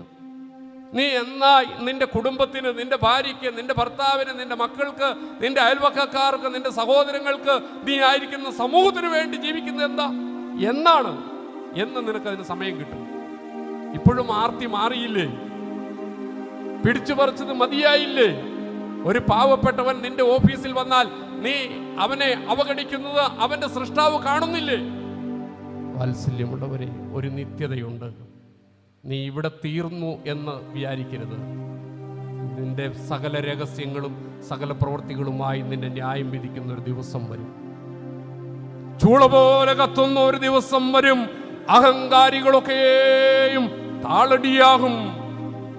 വേരും കൊമ്പും ശേഷിക്കാതെ എല്ലാം അഗ്നിയിലിട്ട് ചുട്ടുകളയും. അതാണ് വെളിപാട് പുസ്തകം 20-ാം അധ്യായത്തിന്റെ 11 മുതലുള്ള വാക്യങ്ങളിൽ നാം വായിക്കുന്നത്. വാത്സല്യമുള്ളവരെ, അതുകൊണ്ട് നിത്യതയെക്കുറിച്ച് ഒരു ബോധം നമുക്ക് വേണം. ശുദ്ധമുള്ള യോഹന്നാന്റെ സുവിശേഷം 6-ാം അധ്യായം 68-ാം വാക്യം, കർത്താവേ, ഞങ്ങൾ ആരുടെ അടുക്കൽ പോകും? നിത്യജീവന്റെ മൊഴികൾ, വചനങ്ങൾ നിന്റെ അടുക്കലുണ്ട്. ഈ തിരിച്ചറിവ് നമ്മുടെ സമൂഹത്തിനുണ്ടോ? എന്താണ് തിരുവചനം? നിത്യജീവന്റെ മൊഴികളാണ്, നിത്യജീവന്റെ വചനങ്ങളാണ്. ഇതിന് വേറെ സൂത്രവാക്യമൊന്നുമില്ല. നിത്യജീവന്റെ മൊഴികൾ നീ ഏറ്റെടുക്കണം. ശീമോൻ പത്രോസ് അത് പറഞ്ഞു. നീ ഈ സിംഹാസനവാദവുമായി നടക്കുന്നില്ലേ? പത്രോസിന്റെ പാരമ്പര്യം നീ ഉയർത്തിപ്പിടിക്കുന്നില്ലേ? ആ പത്രോസാ പറഞ്ഞത്, ഞങ്ങൾ ആരുടെ അടുക്കൽ പോകും? നിത്യജീവന്റെ മൊഴികൾ, നിത്യജീവന്റെ വചനം നിന്റെ അടുക്കലുണ്ട്. അത് വേണ്ട. പത്രോസ് പറഞ്ഞ കാര്യങ്ങളൊന്നും വേണ്ട, പത്രോസിന്റെ പേര് മാത്രം മതി. ഇതെന്ത് വിചിത്രമായ കാര്യമാണ്! അതുമായിട്ട് യാതൊരു ബന്ധവുമായിട്ട് നമുക്ക് കണക്ട് ചെയ്യാൻ പറ്റുന്നില്ല. പക്ഷെങ്കിൽ ഈ നിത്യജീവന്റെ മൊഴികൾ എവിടെ ഉണ്ടെന്ന് നമുക്ക് അറിഞ്ഞുകൂടാ. നിത്യജീവന്റെ വചനം നിന്റെ അടുക്കലുണ്ട്. ഞങ്ങൾ എവിടെ പോകും? ഞങ്ങൾ ടിവിയുടെ മുമ്പിൽ ഇരുന്നാൽ കാണുമോ? ഞങ്ങൾ ഫേസ്ബുക്കിൽ കയറിയാൽ അവിടെ ഉണ്ടാകുമോ? ഞങ്ങൾ നൈറ്റ് ക്ലബ്ബുകളിൽ പോയി അവിടെ ഉണ്ടാകുമോ? ഞങ്ങൾ മറ്റേതെങ്കിലും സ്ഥലങ്ങളിൽ പോയാൽ അവിടെ കിട്ടുമോ? ഞങ്ങൾ ബാറിൽ ചെന്നാൽ അവിടെ കിട്ടുമോ? മറ്റേതെങ്കിലും രംഗങ്ങളിലേക്ക് ഞങ്ങളുടെ ജീവിതം തിരിച്ചുവിട്ടാൽ ഞങ്ങൾക്ക് അത് അവിടെ കിട്ടുമോ? എന്ത് നിത്യജീവൻ? അതെവിടെയാ ഉള്ളതെന്ന് പത്രോസ് പഠിപ്പിക്കുന്നു, ചൂണ്ടിക്കാണിക്കുന്നു. ഇവിടെ പറയുന്നു, ശുദ്ധമുള്ള യോഹന്നാന്റെ സുവിശേഷം 6-ാം അധ്യായം 68-ാം വാക്യം, കർത്താവേ, ഞങ്ങൾ എവിടെ പോകേണ്ടു? ഞങ്ങൾ എവിടെ പോകേണ്ടു? നിത്യജീവന്റെ വചനങ്ങൾ നിന്റെ പക്കലുണ്ട്. എത്ര ആളുകൾക്ക് നിത്യജീവനെ കുറിച്ചുള്ള അവബോധമുണ്ട്? ഇതാകുന്നു സുപ്രസാദകാലം, ഇതാകുന്നു രക്ഷാദിവസം. ഇത്ര വലിയ രക്ഷയെ ഗണ്യമാക്കാതെ പോയാൽ നിങ്ങൾ എങ്ങനെ തെറ്റി ഒഴിയും? ഇത്രയും അവസരങ്ങൾ ദൈവം നൽകുന്നു. വചനങ്ങൾ കേൾക്കുവാൻ, വചനം പഠിക്കുവാൻ, വചനം ധ്യാനിക്കുവാൻ. എന്നാൽ ഇതിനൊന്നും സമയം കണ്ടെത്തുവാൻ പലർക്കും കഴിയുന്നില്ല. വാത്സല്യമുള്ളവരെ, പത്രോസ് പറഞ്ഞു, ഞങ്ങൾ എവിടെ പോകും? ഞങ്ങൾ എവിടെ പോകും? നിത്യജീവന്റെ മൊഴികൾ, വചനങ്ങൾ നിന്റെ പക്കൽ ഉണ്ട്. അപ്പോ യൂദായുടെ ലേഖനം അതിന്റെ 20-21 വാക്യങ്ങളിൽ നാം വായിച്ചത്, ഒന്ന്, നിങ്ങളുടെ അതിവിശുദ്ധ വിശ്വാസം ആധാരമാക്കി, മോസ്റ്റ് ഹോളി ഫെയ്ത്ത് ആധാരമാക്കി, അത് ഉയരത്തിൽ നിന്ന് ലഭിച്ചിട്ടുള്ളതാണ്. ആത്മീക വർധന വരുത്തണം, ആത്മീക വർധന വരുത്തണം. ജീവിതത്തിൽ തളർന്നു പോകരുത്. പ്രതിസന്ധികളുണ്ടായാൽ, പ്രശ്നങ്ങളുണ്ടായാൽ, തകർച്ചകളുണ്ടായാൽ, പരാജയങ്ങളുണ്ടായാൽ, സിംഹക്കുഴികൾ നേരിട്ടാൽ, പൊട്ടക്കിണർ ജീവിതത്തിലേക്ക് കടന്നു വന്നാൽ, മുമ്പിൽ ചെങ്കടൽ കണ്ടാൽ ഭയന്നു പോകരുത്. നിന്റെ വിശ്വാസം എന്ന വടിയെടുത്തതിനെ നേരിടുക. നിശ്ചയമായും നിന്നിൽ അത്ഭുതങ്ങൾ സംഭവിക്കും. കല്ലു നീക്കുവീൻ. 4 നാളായല്ലോ എന്ന് നീ പറയരുത്. ദൈവത്തിനൊരു കാര്യവും അസാധ്യമായിട്ടില്ല. ആത്മാവിൽ പ്രാർത്ഥിച്ചും, നമ്മുടെ പ്രാർത്ഥന, നമ്മുടെ കൂദാശ, നമ്മുടെ കൂടിവരവുകൾ ആത്മാവിലല്ല എങ്കിൽ, വെറും അക്ഷരത്തിൽ മാത്രമാണെങ്കിൽ ഒരു പ്രയോജനവുമില്ല. അക്ഷരത്തിലല്ല, ആത്മാവിലാകണം. നമ്മുടെ ആത്മാവിനോടുള്ള ഏകാഗ്രത നഷ്ടപ്പെടുത്തുന്ന കോലാഹലങ്ങൾ അവസാനിപ്പിക്കണം. വാത്സല്യമുള്ളവരെ, ആത്മാവിൽ പ്രാർത്ഥിച്ചു നിത്യജീവനായി കാത്തിരുന്നു.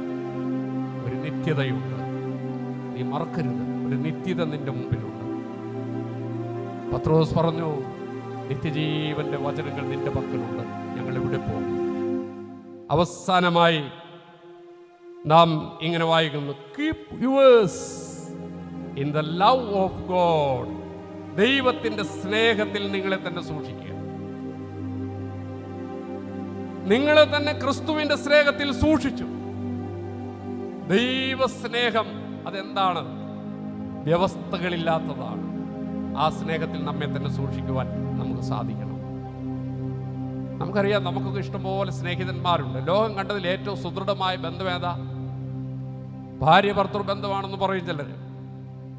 അമ്മയും മകനും തമ്മിലുള്ള ബന്ധമാണെന്ന് പറയും. എന്നാൽ ഇതിലൊക്കെ കവിഞ്ഞതാണ് സ്നേഹിതർ തമ്മിലുള്ള ബന്ധം, ഫ്രണ്ട്ഷിപ്പ്. ഭർത്താവിനോട് പറയാൻ പറ്റാത്തത് ഫ്രണ്ടിനോട് പറയാം, ഭാര്യയോട് പറയാൻ പറ്റാത്തത് ഫ്രണ്ടിനോട് പറയാം, അപ്പനോട് പറയാൻ പറ്റാത്തത് സ്നേഹിതനോട് പറയാം, അമ്മയോട് പറയാൻ പറ്റാത്ത, സഹോദരങ്ങളോട് പറയാൻ പറ്റാത്ത സ്നേഹിതർ. നാം യോനാദിനെ കുറിച്ച് പറയുന്നുണ്ട്, പഠിക്കുന്നുണ്ട്. ദാവീദിനോട് യോനാഥന്റെ ഹൃദയം പറ്റിച്ചേർന്നു. അതാണ് ഫ്രണ്ട്ഷിപ്പ്. അവിടെ സ്വാർത്ഥം അന്വേഷിക്കുന്നില്ല. ഞാൻ ഇനി നിങ്ങളെ ദാസന്മാരെന്ന് വിളിക്കുന്നില്ല, ഞാൻ നിങ്ങളെ സ്നേഹിതന്മാരെന്ന് വിളിച്ചിരിക്കുന്നു. അതാണ് പറഞ്ഞത്. യോഹന്നാന്റെ സുവിശേഷത്തിൽ നാം വായിക്കുന്നു, യേശു ക്രിസ്തു പറയുന്നു, ഞാൻ നിങ്ങളെ ഇനി മുതൽ സ്നേഹിതന്മാരെന്ന് വിളിച്ചിരിക്കുന്നു. ആ ബന്ധത്തിന്റെ ദൃഢതയാണ്. ഇസ്കറിയാത്തോ യൂദോ കർത്താവിനെ ഒറ്റുകൊടുക്കുവാൻ വന്നപ്പോൾ കർത്താവ് അവനെ വിളിച്ചു, സ്നേഹിത. ചുംബനം കൊണ്ടോ മനുഷ്യപുത്രനെ ഒറ്റിക്കൊടുക്കുന്നത്. ഇന്ന് നിങ്ങളെ സ്നേഹിതന്മാരെന്ന് വിളിച്ചിരിക്കുന്നുവെങ്കിൽ യൂദായെ വിളിച്ചതുപോലെയാണോ? യൂദായെ വിളിച്ചതുപോലെയാണോ നീ എന്നെ ഇനിയും ഒറ്റിക്കൊടുക്കുകയാണോ? അനുഗ്രഹിക്കപ്പെട്ടവരെ, എന്നാൽ ക്രിസ്തുവിന്റെ സ്നേഹത്തിൽ നിങ്ങളെ തന്നെ സൂക്ഷിക്കുക. ക്രിസ്തുവിന്റെ സ്നേഹത്തിൽ നിങ്ങളെ തന്നെ സൂക്ഷിച്ചുകൊള്ളുവീൻ. നമ്മളെല്ലാവരും ഫേസ്ബുക്ക് ഉപയോഗിക്കുന്നവരാണ്. എന്തുമാത്രം ഫ്രണ്ട് റിക്വസ്റ്റ് ഇങ്ങനെ വരുന്നത്. ചില സ്ഥലത്ത് ചെല്ലുമ്പോൾ പിള്ളേരിങ്ങനെ ഓടി വന്നിട്ട് പറയും, തിരുമേനി എൻ്റെ ഫ്രണ്ടാ. എത്രയോ സ്ഥലത്ത് ഞാൻ കേട്ടിട്ടുണ്ട്. ഞാനിത് അറിഞ്ഞിട്ടല്ല, ഈ പിള്ളേരെയൊക്കെ ഇങ്ങനെ അക്സെപ്റ്റ് ചെയ്തിടും. ഈ കൊച്ചുങ്ങൾ അവൻ്റെ ഫ്രണ്ടാണ് എന്നുള്ള വലിയ സ്വാതന്ത്ര്യത്തോട് ഒരു ഇടത്ത് ചെല്ലുമ്പോൾ ഓടി വന്ന് നമ്മളോട് സംസാരിക്കും. കൊച്ചിൻ്റെ ധാരണ, കൊച്ചിനെ നമ്മളെന്നും കാണുന്നുണ്ട്, അവൻ ഗുഡ് മോർണിംഗ് പറയുന്നതൊക്കെ നമ്മൾ കാണുന്നുണ്ടെന്നൊക്കെ ആയിരിക്കും. അവൻ വന്നിട്ട് അവൻ പലരോടും തിരുമേനി എൻ്റെ ഫ്രണ്ടാ. എന്നിട്ട് ഈ കൊച്ചിങ്ങനെ വന്നിങ്ങനെ അടുത്തടുത്ത് നിന്ന് ഇങ്ങനെ നമുക്ക് മനസ്സിലാവില്ല. എന്നിട്ട് ഈ കൊച്ചു പയ്യെ പറയും, തിരുമേനി, ഞാൻ തിരുമേനിൻ്റെ ഫ്രണ്ടാ. ഇവിടെ ഇരിക്കുന്നവരൊക്കെ അങ്ങനെ ഒത്തിരി ആളുകളുടെ ഫ്രണ്ടല്ലേ. എന്നാൽ നിന്റെ മുമ്പിൽ, നിന്റെ ജീവിതത്തിൻ്റെ ഫേസ്ബുക്കിൻ്റെ മുമ്പിൽ ഒരു ഫ്രണ്ട് റിക്വസ്റ്റ് കിടപ്പുണ്ട്. നീ അത് കണ്ടോ? അത് യേശുവിൻ്റെ ഫ്രണ്ട് റിക്വസ്റ്റാണ്. ഞാൻ നിങ്ങളെ സ്നേഹിതന്മാരെന്ന് വിളിക്കുന്നു. നീ ഇത് അക്സെപ്റ്റ് ചെയ്തിട്ടുണ്ടോ? ഒരു തിരുമേനിയുടെ ഫ്രണ്ടാന്ന് പറയുമ്പോൾ എന്തൊരു ഗമയാ. ഒരു മിനിസ്റ്ററുടെ ഫ്രണ്ടാ, എൻ്റെ പള്ളിയിലെ അച്ഛൻ്റെ ഫ്രണ്ടാ ഞാൻ എന്ന് പറയുമ്പോൾ എന്തൊരു ഗമയാ. ഡിസ്ട്രിക്ട് കളക്ടറുടെ ഫ്രണ്ടാണ് ഞാൻ, ഇന്ത്യൻ പ്രസിഡന്റ് എൻ്റെ ഫ്രണ്ടാണ്, ഇന്ത്യൻ പ്രധാനമന്ത്രി എൻ്റെ ഫ്രണ്ടാണ് എന്നൊക്കെ പറയുമ്പോൾ എന്തൊരു ഗമയാ. അതിനേക്കാളൊക്കെ എത്രയോ വലിയ കാര്യമാണ് യേശു എൻ്റെ സ്നേഹിതനാണെന്ന് പറയുന്നത്. യേശു എൻ്റെ സ്നേഹിതനാണെന്ന് പറയുന്നു. യഥാർത്ഥ ഫ്രണ്ട്ഷിപ്പ് എങ്ങനെയാണ്? ഇങ്ങനെ എപ്പോഴും അങ്ങോട്ടും ഇങ്ങോട്ടും ഹായ് പറയും, ഗുഡ് മോർണിംഗ് പറയും, അതുപോലെ നല്ല കാര്യങ്ങളൊക്കെ ഷെയർ ചെയ്യും. അങ്ങനെ ഒരു ഫ്രണ്ടിനെ നിങ്ങൾക്കറിയാമോ? വേദപുസ്തകത്തിലുണ്ട്. ഹാനോക്ക് എന്നും ദൈവത്തോട് കൂടെ നടന്നു. ഒരു ദിവസം അവനെ കണ്ടില്ല, ദൈവം അവനെ എടുത്തുകൊണ്ടുപോയി. അതാണ് ഫ്രണ്ട്സിന്റെ പ്രത്യേകത. ദൈവത്തിന്റെ ഫ്രണ്ടായി മാറുക. ദൈവം നമ്മോട് കൂടെ വരുന്നു. യഥാർത്ഥ സ്നേഹിതന്മാർ എന്ത് കാര്യം അങ്ങോട്ടും ഇങ്ങോട്ടും ഷെയർ ചെയ്യും. യേശു നിന്റെ സ്നേഹിതനാണെങ്കിൽ നിന്റെ നല്ല കാര്യവും ചീത്ത കാര്യവും അവനോട് പറയാമല്ലോ. അതാണ് ഞാൻ പറഞ്ഞത്. ഭാര്യയോട് പറയാൻ പാടില്ലാത്ത, ഭർത്താവിനോട് പറയാൻ പാടില്ലാത്ത, അപ്പനോട് പറയാൻ പാടില്ലാത്ത, അമ്മയോട് പറയാൻ പാടില്ലാത്തത്, ബുദ്ധിമുട്ടുള്ള കാര്യങ്ങൾ ഫ്രണ്ടിനോട് നാം ഷെയർ ചെയ്യുന്നു. യേശു നിന്റെ സ്നേഹിതനാണെങ്കിൽ നിന്റെ ഏത് കാര്യവും അവനോട് പറയാം. അവൻ നിന്റെ സ്നേഹിതനാണ്. നിനക്ക് വേണ്ടി തൻ്റെ ജീവനെ നൽകിയവനാണ്. അവൻ നിന്നെ കൈവിടുകയില്ല. എൻ്റെ അടുക്കൽ വരുന്നവനെ ഞാൻ ഒരു നാൾ ഉപേക്ഷിക്കുകയില്ല, കൈവിടുകയുമില്ല. നിന്നെ ആയ അവസ്ഥയിൽ നിന്നെ സ്നേഹിതനാക്കുവാൻ അവൻ ആഗ്രഹിക്കുന്നു. നീ ഒരു മദ്യപാനിയായിരിക്കാം, നീ ഏതെങ്കിലും തെറ്റായ വഴിയിൽ വീണ് കിടക്കുന്നവനായിരിക്കാം. 99 വിട്ടും വെച്ച് കാണാതെ പോയ ഒന്നിനെ തേടി മരുഭൂമിയിലൂടെ വിളിച്ചുകൊണ്ട് എൻ്റെ കുഞ്ഞാടെവിടെ എന്ന് വളരെ ഗദ്ഗത ശബ്ദത്തോട് നിലവിളിച്ചുകൊണ്ട്, ഉരുവിട്ടുകൊണ്ട് വിളിക്കുന്ന ശബ്ദമാണ് സുവിശേഷം. നീ എൻ്റെ കുഞ്ഞാടാണ്, നീ എൻ്റെ സ്നേഹിതനാണ്. പ്രസവിച്ച സ്ത്രീ തൻ്റെ കുഞ്ഞിനെ മറക്കുമോ? അവൾ നിന്നെ മറന്നാലും ഞാൻ നിന്നെ മറക്കുകയില്ല. ഞാൻ നീതിമാന്മാരെയല്ല പാപികളെ അത്ര രക്ഷിപ്പാൻ ലോകത്തിൽ വന്നത്. ബാംഗ്ലൂർ പഠിക്കുന്ന ഒരു കുട്ടി, ജോലി ചെയ്യുന്ന ഒരു കുട്ടി കഴിഞ്ഞ കുറച്ച് നാൾ മുമ്പ് എനിക്ക് മെസ്സേജ് ഇട്ടു. ആ മെസ്സേജ് ഇങ്ങനെയാണ്: തിരുമേനി, ഒരു സംശയം ചോദിച്ചോട്ടെ. എന്താണ്? ഈ ദൈവം ശിക്ഷിക്കുന്ന ദൈവമാണോ? ഞാൻ പെട്ടെന്ന് അവൾക്കൊരു വോയിസ് മെസ്സേജ് ഇട്ടു, മോളെ നീ സൂക്ഷിക്കണം, നിന്നെ ആരൊക്കെയോ ഉപദേശിക്കുന്നുണ്ട്, ഏതെങ്കിലും പ്രത്യേക വിഭാഗത്തിലേക്ക് നിന്നെ ചാടിച്ചു കൊണ്ടുപോകാൻ സാധ്യതയുണ്ടെന്ന് നിന്റെ ഈ സംശയങ്ങളിലൂടെ എനിക്ക് ബോധ്യം വരുന്നു. നീ അങ്ങനെയൊന്നും ചിന്തിക്കരുത്. ഏത് ഉപദേശം കിട്ടിയാലും അപ്പോൾ തന്നെ ഒന്നുകിൽ എന്നെ വിളിച്ച് പറയുക, അല്ലെങ്കിൽ നിങ്ങളുടെ അച്ഛനോട് സംസാരിക്കുക. ഒരിക്കലും ഈ ദൈവം ശിക്ഷിക്കുന്ന ദൈവമല്ല. ഞാൻ പാപികളെ, നീതിമാന്മാരെയല്ല, പാപികളെ അത്രേ അന്വേഷിക്കുവാൻ വന്നത്. ക്രിസ്തുയേശു പാപികളെ രക്ഷിപ്പാൻ ലോകത്തിൽ വന്നു എന്നത് വിശ്വാസയോഗ്യവും എല്ലാവരും അംഗീകരിപ്പാൻ തക്ക വചനവുമാകുന്നുവെന്ന് ഞാൻ ആ വാക്യങ്ങൾ അവൾക്ക് അയച്ചു കൊടുത്തു. അവൾ ഒത്തിരി താങ്ക്സ് പറഞ്ഞ് എനിക്കതിന് റിപ്ലൈ ചെയ്തു. ആരോ പറഞ്ഞു, നിങ്ങൾ ആരാധിക്കുന്ന ദൈവം നിങ്ങളെ നരകത്തിലിടും, ശിക്ഷിക്കും. ഇത് കൃപായുഗമാണ്. നിന്റെ പ്രവൃത്തിക്ക് തക്കവണ്ണം നിന്നെ ശിക്ഷിക്കാതെ നിന്നെ സ്നേഹത്തോടെ മാടി വിളിക്കുന്ന ഒരു ദൈവം. നീ എന്ത് തന്നെയായിരുന്നാലും നിന്നെ കൈവിടാത്ത ഒരു ദൈവം. നിന്റെ പാപങ്ങൾ എത്ര കടും ചുമപ്പായാലും അത് പഞ്ഞു പോലെ ആയിത്തീരും. രക്താംബരം പോലെ കടും ചുമപ്പായാലും അത് ഹിമം പോലെ വെളുപ്പിക്കും. നിന്റെ ലംഘനങ്ങളെ കാർമുകിലിനെ പോലെയും നിന്റെ പാപങ്ങളെ മേഘങ്ങളെ പോലെയും മായിച്ചു കളയും. അത് ഞാൻ ഇനി എൻ്റെ സ്മരണയിൽ കൊണ്ടുവരികയുമില്ല എന്ന് അരുളി ചെയ്ത ദൈവമാണ് ഈ രാത്രിയിൽ നിന്നോട് സംസാരിക്കുന്നത്. നീ അവൻ്റെ ശബ്ദം കേൾക്കുമോ? നീ ഇവിടെ ഇരിക്കുമ്പോൾ എങ്ങനെയും ഇരിക്കട്ടെ, ഇന്ന് നീ അവൻ്റെ വചനം കേൾക്കുമോ? നിന്റെ ജീവിതത്തെ മാറ്റിമറിക്കുവാൻ ശക്തനായ ഒരു ദൈവം. ഞാൻ എൻ്റെ വാക്കുകളിലൂടെ ചുരുക്കുന്നു. നാം വായിച്ചു കേട്ടത് ഇങ്ങനെയാണ്: നിങ്ങളുടെ അതിവിശുദ്ധ വിശ്വാസം ആധാരമാക്കി, നിങ്ങളുടെ അതിവിശുദ്ധ വിശ്വാസം ഉയരത്തിൽ നിന്നും നിങ്ങൾക്ക് ലഭിച്ച, പൈതൃകമായി ലഭിച്ച, പത്രോസേറ്റ് പറഞ്ഞ, നീ ഭാഗ്യവാൻ, ശരീരരക്തങ്ങളല്ല ഇത് നിനക്ക് വെളിപ്പെടുത്തിയത്, സ്വർഗസ്ഥനായ എൻ്റെ പിതാവ് നിനക്ക് വെളിപ്പെടുത്തി തന്ന വിശ്വാസം. തീമോഥെയോസിനോട് പറഞ്ഞു, നിന്റെ വലിയമ്മ ലോവീസിലും നിന്റെ അമ്മ യുണീക്കയിലും അത് നിന്നിലുമുള്ള വിശ്വാസം, അത് ആധാരമാക്കി ആത്മീക വർധന വരുത്തി, ആത്മാവിൽ പ്രാർത്ഥിച്ച്, നിത്യജീവനായി കാത്തിരുന്ന് യേശുവിന്റെ സ്നേഹത്തിൽ നിങ്ങളെ സൂക്ഷിക്കുമോ? ദൈവനാമം മാത്രം മഹത്വപ്പെടുന്നു.